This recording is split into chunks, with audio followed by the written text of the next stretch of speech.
Hi BookTube, it's Gina. It's Wednesday today, and I missed Tag Tuesday, but I'm going to do a tag today. We're going to call it Tag Wednesday. I've been tagged in a few things, and I'm just, I'm all out of whack on my routine. There's been so much going on. My deck is still in the process of being rebuilt. We're now going on almost 3 months. And when the guys are here, it is loud and I can't record, and it's just throwing me off my game a little bit. So we're going to do a tag today. I was tagged by Kelly at Books I'm Not Reading to do the, what's it called? Book Snob tag. I've got my computer here. I'm reading my notes off of. I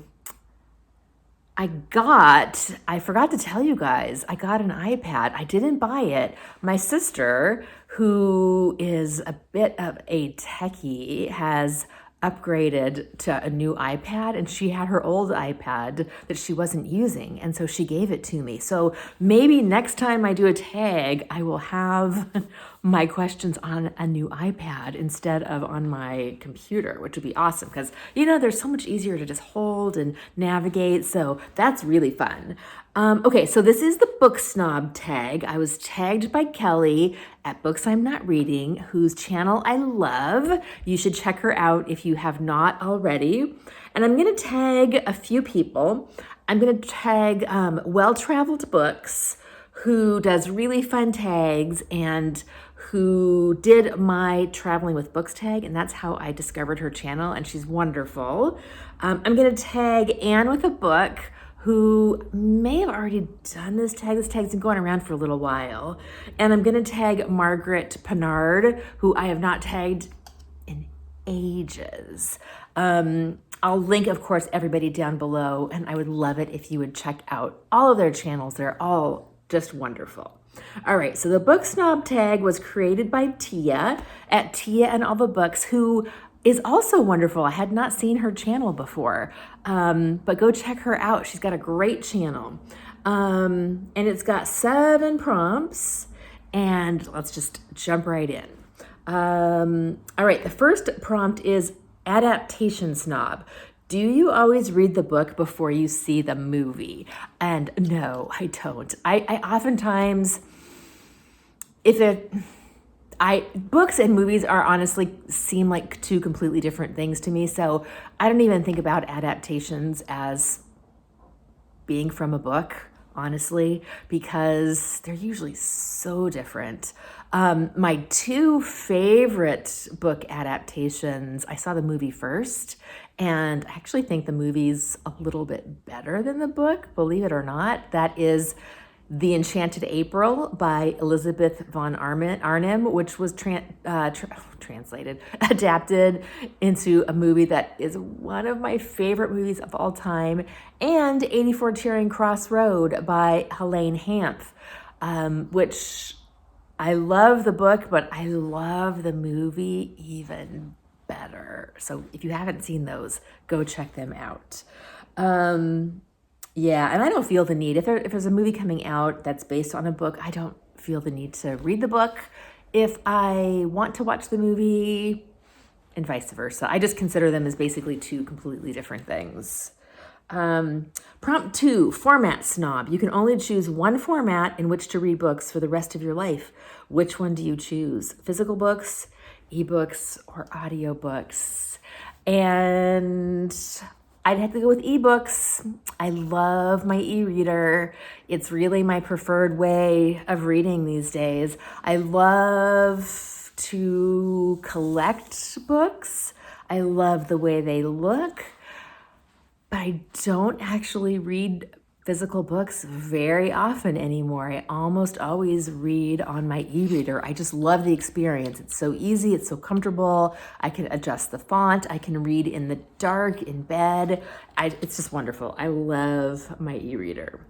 Question number 3, Ship Snob. Would you date or marry a non-reader? So I tease my husband, because I am married, that he tricked me into marrying him by pretending to be a reader.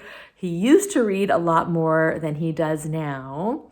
And would I have married him if he wasn't a reader? I would. I definitely, of course, I would have. But I did really like that he was a reader. He had books in the house when I met him, and I did really enjoy that. Now, he's more into video games than he is to books, so he doesn't read as much as he used to. But hopefully one of these days he'll get back into reading. Prompt number 4 is genre snob. You have to ditch one genre, never to be read again for the rest of your life. Which one do you ditch? Now, I'm going to cheat and say horror because I don't ever read horror anyway because I have a very delicate constitution and I just can't do it. I have a feeling this prompt really wants you to pick a genre that you love, which for me is like middle grade, mystery, historical fiction, Victorian literature, my cozy ladies, and none of them am I ever going to give up, no matter what. I don't care. Prompt number 5, uber genre snob. You can only choose to read one genre for the rest of your life. Which genre do you choose? It had to be my ladies. That's not really a genre, but the 20th century ladies, I'm going to call them a genre because I love them and I think it counts. Also, I mean, I love them all. I love historical fiction and I love Victorian literature. I love mysteries, cozy mysteries. Yeah, I don't think I could really pick. Prompt number 6 is community snob. Which genre do you think receives the most snobbery from the bookish community? And that has to be romance. I always hear people say, I love to read everything except romance. It's like country music. I love all music except country. Westerns may be in there with romance as fairly denigrated in the bookish community, but I think we're getting so much better. Garb and June on the Range, I think we're really trying to shed some light on how much fun genre fiction is. And yeah, I think we're moving in the right direction. Hopefully we're not book snobs, most of us in the booktube community. And prompt number 7, snobbery recipient. Have you ever been snubbed for something that you have been reading or for reading in general? So this is kind of funny. It happened to me probably 30 years ago when I was in my 20s. I was in college. I was an English major. I was single. I remember this clearly because I was out at a bar one night, which for any of you who happen to be young, that used to be how we met people before the internet. We'd go out to bars, we'd dance, we'd have some drinks. Sometimes it was fun, sometimes it was not so much fun, but usually it was fun. And I was dancing with a guy who, he must have been kind of an intellectual because he asked me who my favorite author was. And I remember saying Jane Austen, and he was like, he totally grimaced, stuck his nose up in the air. And I mean, he didn't drop right off the dance floor and storm off, but he practically did. It was hilarious. I was like, whoa.